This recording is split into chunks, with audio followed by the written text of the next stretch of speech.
Saiu uma decisão recente envolvendo burnout, o Banco Itaú, metas e uma condenação que deveria fazer muito empresário ficar atento. Eu sei que o nome da empresa traz curiosidade, mas o que o caso revela sobre rotina, cobrança e metas merece a sua atenção. Eu sou Thaliane Castro, advogada de empresas, e nesse vídeo eu vou te explicar o que esse caso ensina para qualquer empresa que tem equipe, metas, liderança e pressão por resultados. A ideia aqui é entender quando a forma de cobrar começa a gerar adoecimento, passivos e responsabilidades para o seu CNPJ. A primeira turma do TRT da 2ª região reconheceu a síndrome de burnout como doença ocupacional e um caso envolvendo uma trabalhadora bancária e condenou o banco a pagamento de indenização. Segundo as notícias publicadas sobre o caso, a trabalhadora atuava em uma rotina marcada por cobrança intensa, metas, pressão por desempenho e sinais de adoecimento psíquico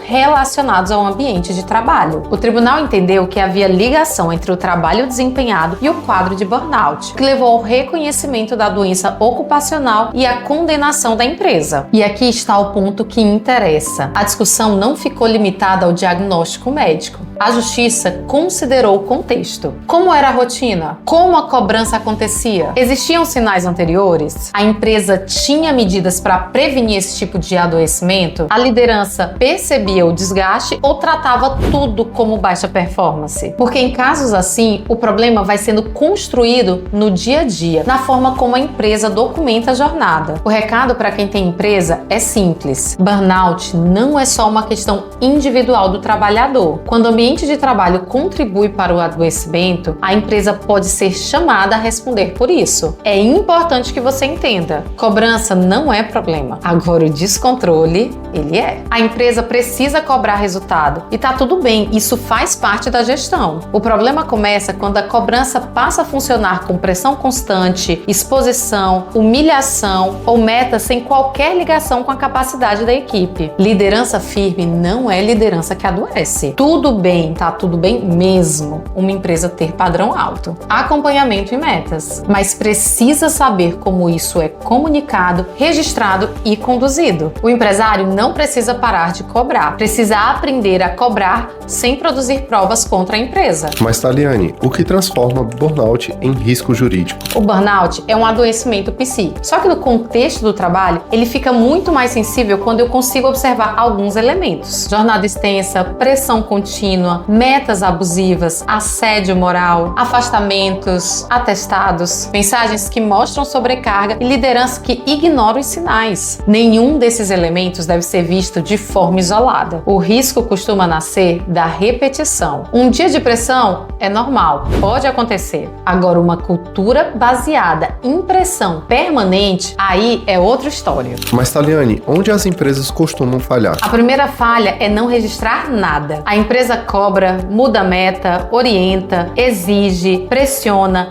mas não documenta critérios. Depois, quando o conflito aparece, só existem prints, relatos e uma rotina desorganizada. A segunda falha é promover uma liderança sem treiná-la adequadamente. Um bom vendedor, um bom técnico ou uma boa coordenadora não se transformam em bons líderes por mágica. Liderança despreparada pode transformar uma meta legítima em um ambiente hostil. Mas, Thaliane, quais são os sinais que as empresárias não devem ignorar? Afastamentos recorrentes, aumento de atestados, rotatividade, equipe calada demais, reclamações da liderança, mensagens fora de horário, metas sempre descumpridas, reuniões em tom de ameaça e pessoas trabalhando no limite. Não, isso não é apenas problema de clima. São sinais de gestão com risco trabalhista. Quando a empresa ignora esses sinais, ela perde a chance de mudar a rota antes que vire processo. E se você não quer correr o risco de pagar uma indenização de R$50 mil,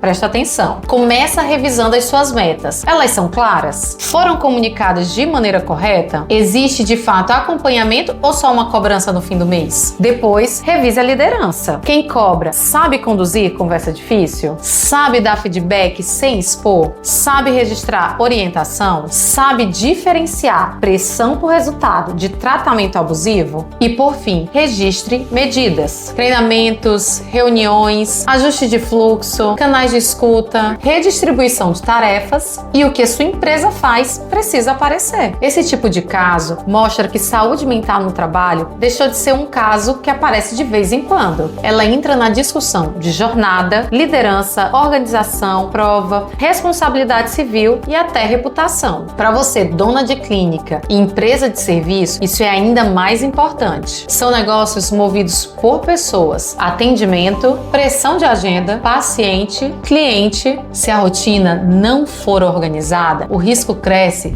sem fazer barulho. O caso de burnout com o Banco Itaú não é um alerta para as empresas aprenderem a gerenciar pressão. Resultado sem método pode custar caro. E quando a empresa só percebe isso após o processo, ela já perdeu tempo, dinheiro e margem para negociação. Se esse tema te fez perceber hábitos que precisam ser consertados aí na sua empresa, reveja a rotina de lideranças e cobrança. E acompanhe os próximos vídeos, que eu vou continuar trazendo casos recentes com uma leitura prática para empresárias. E se você gostou do vídeo, já sabe, se inscreve no canal, ativa as notificações, não deixa de curtir e compartilhar com outras empresárias que também têm que estar atentas.